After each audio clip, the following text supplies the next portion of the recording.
आज का टॉपिक क्या है? Electric potential. तो इसको लिखो, इलेक्ट्रिक पोटेंशियल क्या है? The electric potential due to a charge Q. लिखो आप, electric potential due to a charge Q is the function of, हाँ रुको लिख रहा हूँ, the electric potential due to आई मारुचे charge Q is the function of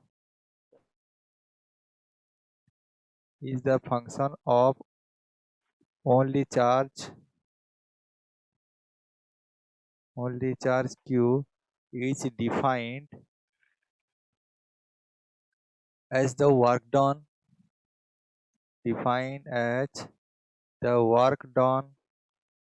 in moving a positive test charge from infinity to a given point without acceleration।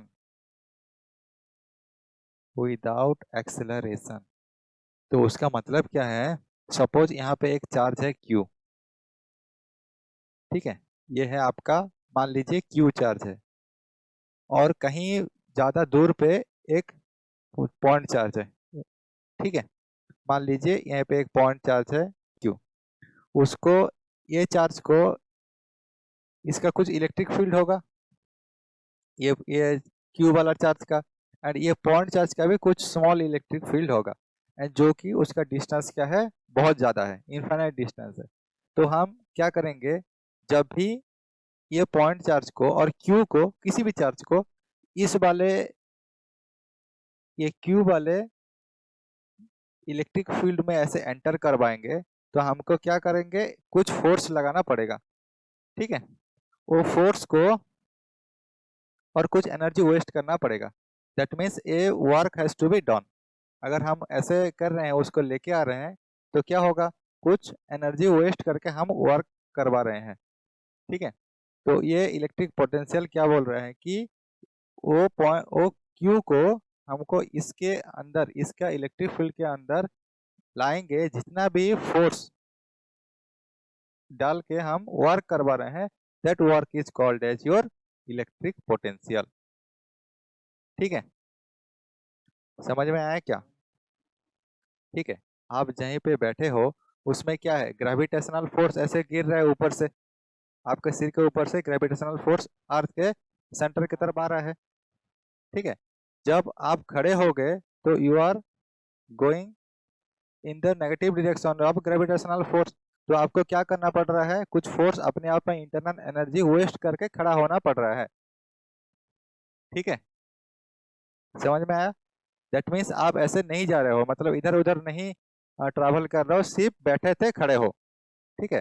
तो उसमें क्या है, जहाँ पे बैठे थे वहां पे मान लीजिए हाइट अब 0 है, तो एनर्जी कितना होगा, पोटेंशियल एनर्जी 0, mgh = 0। जब आप खड़े हो गए, तो कुछ डिस्टेंस, आपका हेड यहीं पे है, तो कुछ न कुछ डिस्टेंस मान लीजिए 1 मीटर है। तो अभी जो आपका हेड है, वो हेड जितना भी खड़े हो, तो इसमें पोटेंशियल एनर्जी कितना आ जाएगा, मान लीजिए हाइट एस, तो m × g × 1। पहले 0 था, अभी कुछ वैल्यू है, ठीक है। तो वर्क डन अभी किए हो आप। उसी तरह यहीं पर एक चार्ज है, चार्ज का अपना कुछ इलेक्ट्रिक फील्ड है, इसके आप चारों तरफ, ये इलेक्ट्रिक फील्ड में क्या है, कुछ फोर्स वो डालता रहेगा। ऐसा अगर पॉजिटिव चार्ज है, तो इलेक्ट्रिक फील्ड उसका आउटवर्ड जाता रहेगा, अगर नेगेटिव चार्ज है, तो इलेक्ट्रिक फील्ड उसका इनवर्ड आता रहेगा, ठीक है। तो हम अभी सोच लीजिए, एक एक चार्ज है, दूसरा चार्ज है, उसको हम यहीं पर एंटर करवा रहे हैं, ये वाला चार्ज के अंदर ला रहे हैं, तो हमको कुछ फोर्स लगाना पड़ेगा। सपोज ये पॉजिटिव चार्ज है, स्मॉल क्यू वाला पॉजिटिव है, और ये बिग क्यू वाला पॉजिटिव है, तो क्या है, दोनों अपने आप में रिपल्सिव करेंगे, तो आपको थोड़ा ज़्यादा फोर्स दे के लाना पड़ेगा, और यहीं पे उसको मान लीजिए, यहीं पे हम वो वाला चार्ज को यहीं पे रखेंगे। तो ये वाला चार्ज अगर रिपेल होगा ना, अभी ये भी पॉजिटिव है, ये भी पॉजिटिव है, तो अभी क्या है, दोनों रिपेल होंगे। जब तक आपका रिस्टोरिंग फोर्स है, जब तक आप ऐसे फोर्स डालते रहोगे, तब तक ये वाला स्मॉल क्यू उस वाले कंडीशन पे रहेगा। जब तक आप अपना रिस्टोरिंग फोर्स हटा दोगे तो फिर से ये इनफाइनाइट डिस्टेंस चला जाएगा। The amount of force you have put to withstand the system of plus q and minus q is called as your potential electric potential energy। ठीक है, जितना फोर्स आप डाल कर रख रहे हो और जितना वर्क डन हुआ है, that are called as your electric potential energy. समझ में आया कि नहीं? तो इसका वैल्यू क्या होता है? पोटेंशियल एनर्जी जो होता है v इक्वल्स टू कितना आप वर्क डन किए हो, work done from infinite distance to your, मान लीजिए इसका ये डिस्टेंस है r, इनफाइनाइट डिस्टेंस, इस ये पूरा डिस्टेंस था आपका इनफाइनाइट, इनफाइनाइट डिस्टेंस से आप r डिस्टेंस लेके आए हो। ठीक है, इनफाइनाइट डिस्टेंस से r डिस्टेंस तक। तो उसका क्या होगा?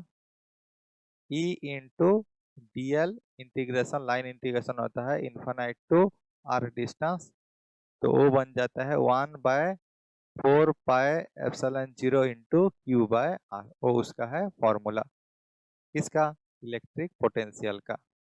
अभी इलेक्ट्रिक पोटेंशियल डिफरेंस मतलब क्या है? नेक्स्ट वाला हमारा क्या है? Electric potential difference. Electric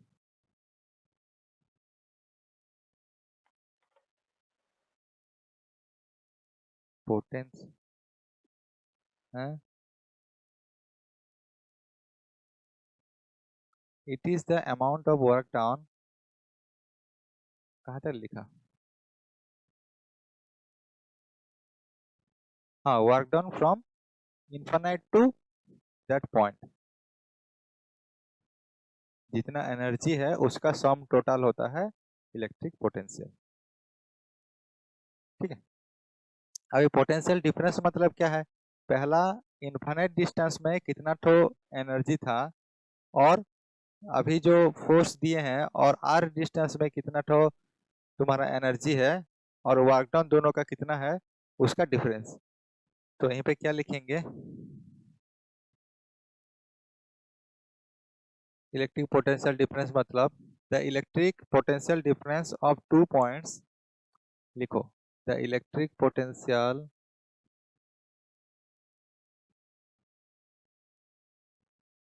difference between the 2 points in the electric field is the work done in moving the unit positive, unit positive मतलब उसका वैल्यू मैग्नीट्यूड है 1, unit positive charge from 1 point to another point without acceleration।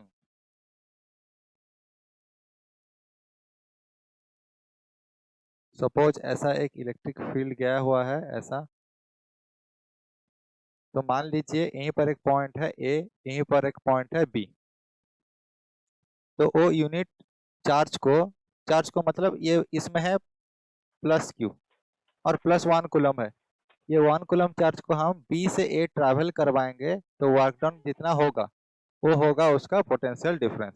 So potential difference from V B minus V A will be your work done from A to B, which is equals to कितना होगा? 1/4πε0 q divided by R B minus 1/4πε0 q divided by r a, which is nothing but 1/4πε0 into q 1/rb -1/r। ये कौन सा unit है उसका? Unit है उसका volt. ठीक है, ये हो गया आपका पोटेंशियल डिफरेंस। जैसे कि ऐसा है, एक बैटरी है, ठीक है, मान लीजिए एक बैटरी है। इस बैटरी का ऊपर वाला हिस्सा में क्या है, ऐसे प्लस रहता है, और नीचे वाला क्या है, नेगेटिव रहता है। और इसका क्वांटिटी कितना है, मतलब मान लीजिए 1.5 वोल्ट का है। दैट मीन्स ये ऊपर वाला जो हिस्सा है और नीचे वाला जो हिस्सा है, इनके अंदर पोटेंशियल डिफरेंस कितना होता है, 1.5 वोल्ट। तो मान लेते हैं कि ये पॉजिटिव है, ए पॉइंट है, ये पॉजिटिव है, ये नेगेटिव है, आपका बी पॉइंट है। ठीक है, तो दोनों में पोटेंशियल डिफरेंस कितना है, 1.5 वोल्ट है। तो हम क्या पढ़ेंगे उसको, voltage at point A is 1.5 times to the voltage at और electric potential at VB। Suppose VB है 0 वोल्ट है, तो ये कितना होगा, ये कितना होगा 1.5 VA। सपोज ये VB है आपका 1 वोल्ट है, तो ये कितना होगा उसका 2.5 वोल्ट। मान लीजिए ये नीचे का VB है 2 वोल्ट है, तो ऊपर का VA कितना है 3.5 वोल्ट। 1.5 टाइम्स ग्रेटर, इसके लिख दो ग्रेटर। ठीक है, ऐसे मल्टीप्लाई मत करो, ग्रेटर लिख लो। इसके अंदर और भी बहुत सारा चीज है, लेकिन डिप्लोमा लेटरल एंट्री वाला डिप्लोमा जो एग्जाम होता है, ठीक है, उसमें इतना ज़्यादा कॉन्सेप्चुअल पूछता ही नहीं है, डायरेक्ट क्वेश्चन देता है, आपको थोड़ा थोड़ा उसको समझ के करना है। तो जब हम नया क्लास स्टार्ट करवाएंगे वो चैप्टर वाइज, उसमें पूरा डिटेल्स पढ़वा देंगे। ठीक है, नेक्स्ट वाला टॉपिक क्या है, ये लिख लिए क्या? नेक्स्ट वाला टॉपिक आपका क्या है, इलेक्ट्रिक करंट। लिख लो इलेक्ट्रिक करंट। ठीक है, इलेक्ट्रिक करंट का मतलब क्या है, it is the time rate of change of, it is the time rate of change of electric charge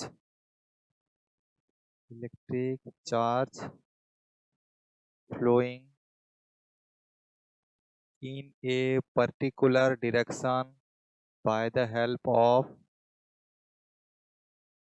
electric potential। ठीक है, तो देखते हैं कैसा वो होता है। सपोज मान लीजिए यहीं पर एक कंडक्टर है, ये कंडक्टर मान लीजिए आयरन का कंडक्टर है, तो उसमें क्या होगा, आयरन का एलिमेंट होगा।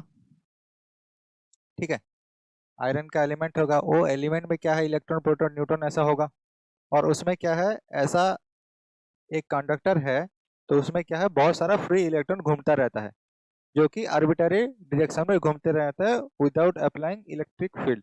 इलेक्ट्रिक फील्ड मतलब कभी हम उसको वोल्टेज नहीं देंगे और हीट एनर्जी नहीं देंगे, तो वो हमेशा घूमते रहते हैं। ठीक है, तो अभी क्या करेंगे, हम इसको सप्लाई दे देंगे, किसको, ये वाला कंडक्टर को ऐसे सप्लाई दे देंगे, मतलब इलेक्ट्रिक फील्ड हम क्रिएट कर रहे हैं किसके अक्रॉस, ये जो आयरन के अक्रॉस इलेक्ट्रिक फील्ड ऐसे क्रिएट कर रहे हैं। ठीक है, तो अभी क्या करेंगे, ये इलेक्ट्रॉन सब, ये पॉजिटिव ये नेगेटिव है, तो इस वाले में ये जो प्लेट का कनेक्शन हुआ, इस वाले में क्या होगा, पॉजिटिव ऐसे आ जाएगा और इसमें नेगेटिव आ जाएगा, ऐसा ऐसा। ठीक है, समझ में आ रहा है कि नहीं आ रहा है? तो अभी इसमें जो इलेक्ट्रॉन सब हैं, वो इलेक्ट्रॉन क्या करेंगे, फॉर सम टाइम बीइंग ये इलेक्ट्रॉन ऐसे मूव करेंगे, धीरे धीरे ऐसे मूव करेंगे, क्योंकि ये पॉजिटिव स्ट्रेंथ क्या है, उसको अट्रैक्ट करेगा, और ये जो नेगेटिव चार्ज है ये उसको रिपेल करेगा, तो ये इलेक्ट्रॉन ऐसे मूव करेंगे। और प्रोटॉन क्या करेंगे, ये पॉजिटिव प्रोटॉन वाला ऐसे मूव करेंगे, प्रोटॉन ऐसा। ठीक है, the moment of electron and proton takes place inside the conductor. यदि आप इसको ऐसे काट दोगे, काट दोगे मतलब देखने के लिए, ठीक है, काट के देखोगे तो electron from this side to this side moving from this side to this side and protons are moving from this side to this side. ये प्रोटॉन का मूवमेंट है, ये इलेक्ट्रॉन का मूवमेंट है। अगर किसी भी टाइम पे आप उसको ऐसे काट के देखोगे तो इलेक्ट्रॉन मूवमेंट होता रहेगा और प्रोटॉन का भी मूवमेंट होता रहेगा, ठीक है। जब तक, कब तक होता रहेगा, जब तक उसके इलेक्ट्रिक फील्ड अप्लाई कर रहे हैं तब तक। इलेक्ट्रिक फील्ड हटा देंगे तो मूवमेंट स्टॉप हो जाएगा और चार्ज का मूवमेंट नहीं हो पाएगा।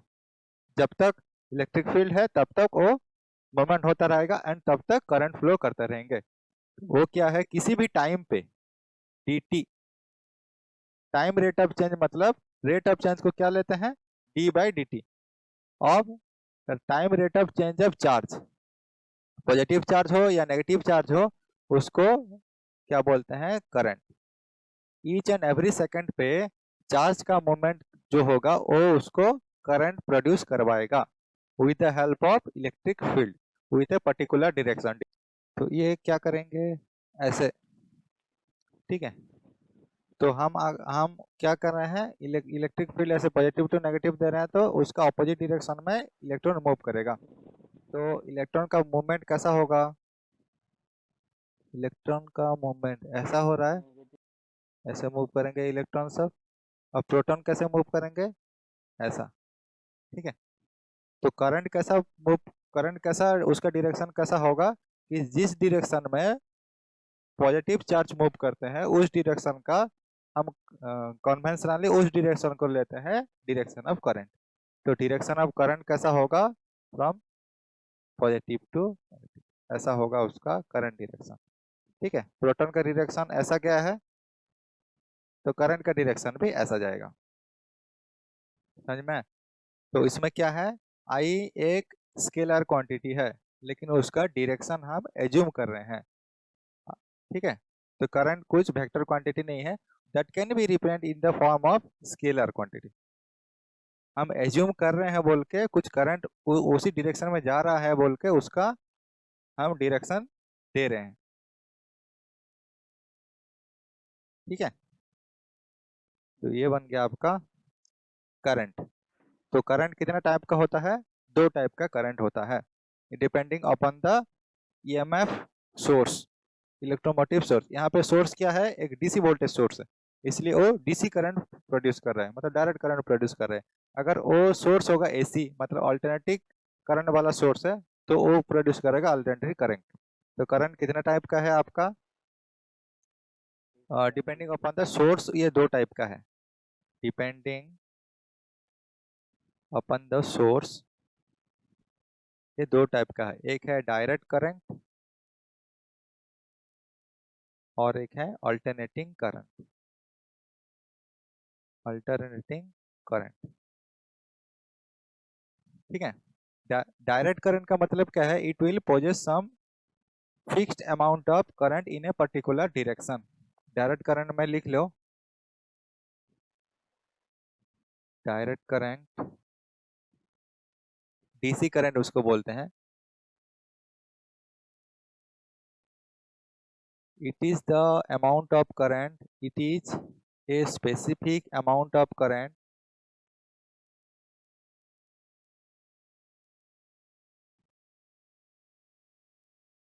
it is a specific amount of current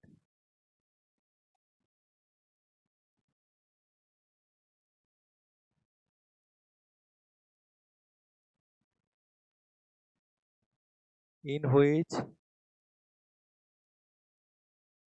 the magnitude of current is fixed. The magnitude of current is fixed for any time changes, ठीक है। अगर मान लीजिए ये टाइम का एक्सिस है और ये करंट का एक्सिस है, ये टाइम है और ये करंट का एक्सिस है, तो क्या होगा, किसी भी एम्पलीट्यूड का, बल्कि किसी मैग्नीट्यूड का, मतलब ये है 5 एम्पियर का है, तो वो ऐसे किसी भी टाइम के लिए भी वो उसका वैल्यू फिक्स होगा, that is called as your direct current, ठीक है। तो ये करंट का यूनिट क्या होता है? यूनिट ऑफ मेजरमेंट क्या होता है? एम्पियर। करंट का यूनिट ऑफ मेजरमेंट आई, उसका यूनिट क्या होता है? एम्पियर। AMPERE। ये डीसी करंट हम किसमें रिप्रेजेंट करते हैं? कैपिटल आई में। और अल्टरनेटिव करंट को कैसे रिप्रेजेंट करते हैं? Small I of T. ठीक है, आई ऑफ टी क्या किस लिए है कि ये एक टाइम के हिसाब से उसका वैल्यू चेंज होता है। अल्टरनेटिंग करंट का डेफिनेशन बोलता हूँ, क्या है? It is alternating in nature. इसी करंट लिख लो, AC current. It is the current. It is the current produced by the sinusoidal sources in which magnitude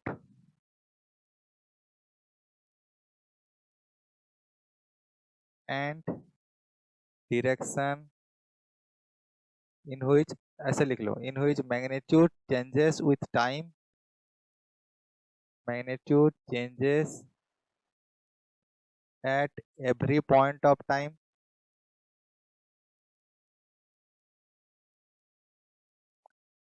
and direction changes at every half cycle। ठीक है, वो कैसे change होता है हम बताते हैं। मान लीजिए ये आपका टाइम एक्सिस है और ये आपका करंट एक्सिस है। ठीक है, ये टाइम है, ये आई ऑफ टी है। वो क्या करेगा? मैग्नीट्यूड साइनोसॉइडली चेंज होगा। साइनोसॉइडल का वेवफॉर्म ऐसा होता है, ये है आपका साइनोसॉइडल वेवफॉर्म। तो करंट का वैल्यू हमेशा साइनोसॉइडली ऐसा चेंज होगा, ऐसा कंटिन्यू करके जाएगा, और एवरी टाइम पे उसका मैग्नीट्यूड चेंज होगा। ये एक्स एक्सिस और टाइम एक्सिस का, उसका ऊपर वाला क्या है? पॉजिटिव है, नीचे वाला क्या है? नेगेटिव है। ठीक है, तो उसमें क्या है? ये वाला पॉइंट, ये वाला पॉइंट, ये वाला पॉइंट, हर एक पॉइंट पे करंट का कुछ डिफरेंट वैल्यू आएगा, तो उसका मैग्नीट्यूड चेंज होता रहेगा। एंड डायरेक्शन कब कब चेंज होगा? डायरेक्शन इस वाला में, ये वाला पॉजिटिव हाफ साइकिल के लिए पॉजिटिव वैल्यू देगा, और ये वाला नेगेटिव हाफ साइकिल के लिए करंट का नेगेटिव वैल्यू आएगा, due to change in the waveform of source. इसके लिए ये पहले वाला डीसी करंट के लिए क्या है? सोर्स क्या होता है? डीसी। ठीक है, डीसी वोल्टेज सोर्स, जो कि आपका बैटरी हो गया और डीसी जनरेटर हो गया। ठीक है, और इसके लिए क्या है? इसका सोर्स, इसका सोर्स क्या है? मेन सप्लाई, मेन सप्लाई है। और क्या है? अल्टरनेटिंग एसी जनरेटर है। ये हो गया आपका एसी करंट जनरेट जो करते हैं उसका सोर्स। ठीक है, नेक्स्ट में पढ़ेंगे क्या है हमका? Ohm's law. ओम्स लॉ क्या बोल रहे हैं? This law states that under similar physical conditions और कांस्टेंट। ठीक है, अंडर सिमिलर फिजिकल कंडीशन मतलब टेम्परेचर, प्रेशर सब कांस्टेंट होगा, तभी क्या होगा? The potential difference, the potential difference between any 2 point on the conductor is directly proportional to, on the conductor is directly proportional to the current flowing through them। मान लीजिए ये एक conductor है और इसको हम ऐसे सप्लाई दिए हैं, और ये पॉइंट है आपका ए पॉइंट, और ये पॉइंट है आपका बी पॉइंट। ठीक है, ये हो गया सपोज बी। तो potential at point A is क्या है, V A, and potential at point B is V B, then the potential difference between that point is how much, V A minus V B. ठीक है, तो इन दोनों में जितना भी पोटेंशियल डिफरेंस है, मान लीजिए ये 3 वोल्ट का है और ये मान लीजिए 1 वोल्ट का है, so there must be a potential difference of 2 volt. So this potential difference is directly proportional to current flowing through them. Current कहाँ से जा रहा है, तो करंट का डायरेक्शन है ऐसा जा रहा है, तो ए टू बी, तो V A minus V B is directly proportional to I A to B. ठीक है, तो करंट फ्लोइंग करने के लिए पहला चीज क्या है कि आपको एक क्लोज्ड पाथ आना चाहिए। मतलब ऐसा सोर्स दिया, उसके बाद कंडक्टर दिया और एक साइड का फिर से सोर्स में कनेक्ट किया, तो एक क्लोज पाथ बनना चाहिए to flow current. Current flow करने के लिए अकॉर्डिंग टू ओम्स लॉ एक तो क्लोज पाथ बनना चाहिए, सेकंड में क्या है, उनके बीच कुछ पोटेंशियल डिफरेंस आना चाहिए, so there must be some potential difference. कुछ पोटेंशियल डिफरेंस आना चाहिए जिस भी पॉइंट पे आप देख लो। ठीक है, तो current flowing in a conductor occurs only when there is a closed path in the electric circuit and there must be some potential difference। तो अभी क्या करेंगे हम लोग, तो ओम्स सर के हिसाब से ये क्या हुआ, करंट अभी फ्लो करेगा ए टू बी की तरफ, तो V A B is directly proportional to I A B. तो ये जो कंडक्टर है उसका एक्रोस क्या आएगा, कुछ हीट एनर्जी प्रोड्यूस होगा। ठीक है, वो that heat energy is proportional to your current and V A B equal दे देंगे, ये प्रोपोर्शनलिटी क्वेश्चन उठा देंगे, तो क्या होगा, some constant R into I A B, that implies V A B divided by I A B equals to R. ये R को क्या बोलते हैं, एक कांस्टेंट है, प्रोपोर्शनलिटी कांस्टेंट, और इसको बोलते हैं resistance, resistance of that conducting material और ऑफ दैट मटेरियल। अभी मटेरियल हम कौन सा यूज कर रहे हैं, ये वाला एक कंडक्टर है, तो ये कंडक्टर का वो रेजिस्टेंस है। समझ में आया क्या, एंड वो रेजिस्टेंस किसके किसके ऊपर डिपेंड करता है, द रेशियो ऑफ और the ratio of potential difference between A point and B point as well as the current flowing from A to B. किसी एक का भी चेंज होगा तो उसका रेजिस्टेंस चेंज नहीं होगा, दोनों को एक साथ चेंज होना पड़ेगा, आइदर वो इंक्रीज करेंगे और डिक्रीज करेंगे, but the resistance remain constant always. ठीक है, ओके, तो रेजिस्टेंस का यूनिट आप देख लेते हैं, ये पोटेंशियल डिफरेंस का यूनिट है वोल्ट, ये करंट का यूनिट है एम्पियर, ये रेजिस्टेंस का यूनिट कितना होना चाहिए, वोल्ट पर एम्पियर। वोल्ट पर एम्पियर को क्या लिखते हैं हम, ओम, उसका सिंबल है ऐसा। ओम किस लिए दिया गया है, जो साइंटिस्ट थे उनके नाम पे रखा गया है ओम। वो साइंटिस्ट कौन थे, जॉर्ज सिमन ओम। ठीक है, तो नेक्स्ट वाला टॉपिक हम पढ़ेंगे रेजिस्टेंस क्या है। रेजिस्टेंस क्या है, लिखो, it is the property of the material which has the tendency to regulate, और ऐसे ऑपोज भी लिख सकते हो, oppose the flow of current passing through it। वो एक प्रॉपर्टी है किसी भी मटेरियल का जहाँ पे करंट फ्लो करेगा, वो मटेरियल का प्रॉपर्टी है रेजिस्टेंस। ठीक है, और जो मटेरियल वो रेजिस्टेंस वाला प्रॉपर्टी को रखता है उसको बोलते हैं रेजिस्टर। रेजिस्टर क्या है, एन एलिमेंट, नेक्स्ट वाला लिख लो रजिस्टर, RESISTOR। रजिस्टर क्या है, एन एलिमेंट, वो एलिमेंट कैसा होना चाहिए, इलेक्ट्रिकल एलिमेंट। ठीक है, and electrical element which has the property of resistance is called as resistor। ठीक है, तो वो जो रेजिस्टेंस वाला प्रॉपर्टी कौन कौन सा चीज में डिपेंड करता है? तो resistance of a material depends upon the length of the material, L length of the material. उसके बाद वो इसके लेंथ के ऊपर डायरेक्टली प्रोपोर्शनल होता है। उसके बाद क्या है? R is proportional to cross section area, और उसको इनवर्सली प्रोपोर्शनल होता है। ठीक है, तो एज ए होल लास्टली क्या होगा? R is proportional to L by A. अगर हम प्रोपोर्शनलिटी कांस्टेंट हटा देंगे तो क्या होगा? R equals to some constant rho L by A. ये रो क्या है? Resistivity of the property of the material. Rho क्या है? रेजिस्टिविटी प्रॉपर्टी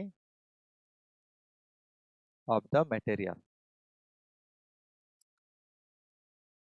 वो किसी भी मटेरियल के लिए वो फिक्स्ड है, हमेशा फिक्स्ड रहेगा। चाहे आप उसको तोड़ दो या कुछ कर दो, वो रेजिस्टिविटी वो प्रॉपर्टी हमेशा फिक्स्ड रहेगा। तो ये रेजिस्टिविटी को अगर सिंप्लीफाई करेंगे तो कैसा आएगा? Rho equals to R into A divided by L. And उसका यूनिट क्या होगा? रेजिस्टेंस का यूनिट क्या है? ओम। ये क्या, ए क्या है? क्रॉस सेक्शन एरिया, उसका यूनिट क्या होता है? Metre square. और लेंथ का यूनिट क्या है? मीटर। एक एक कट गया तो इसका यूनिट क्या होगा? Ohm into metre. ठीक है, तो नेक्स्ट क्लास में हम क्या देखेंगे? और रेजिस्टेंस जब सीरीज में कनेक्शन होता है, पैरेलल में कनेक्शन होता है, और different types of complex connection होता है, उसमें इक्विवेलेंट रेजिस्टेंस कैसे निकालते हैं वो सब देखेंगे। मान लीजिए एक रेजिस्टर का वैल्यू है 2 ओम और एक रेजिस्टेंस का वैल्यू है 3 ओम, वो दोनों अगर सीरीज में कनेक्शन हो जाएंगे तो उसका वैल्यू कितना होगा? और पैरेलल में कनेक्शन हो गए तो उसका वैल्यू कितना होगा? वो हम नेक्स्ट क्लास में देखेंगे। अभी से थोड़ा इलेक्ट्रिकल जो टॉपिक है वो स्टार्ट हुआ है, बेसिक तो लगभग खत्म हो गया है, अभी आपका टॉपिक स्टार्ट हुआ है। ठीक है।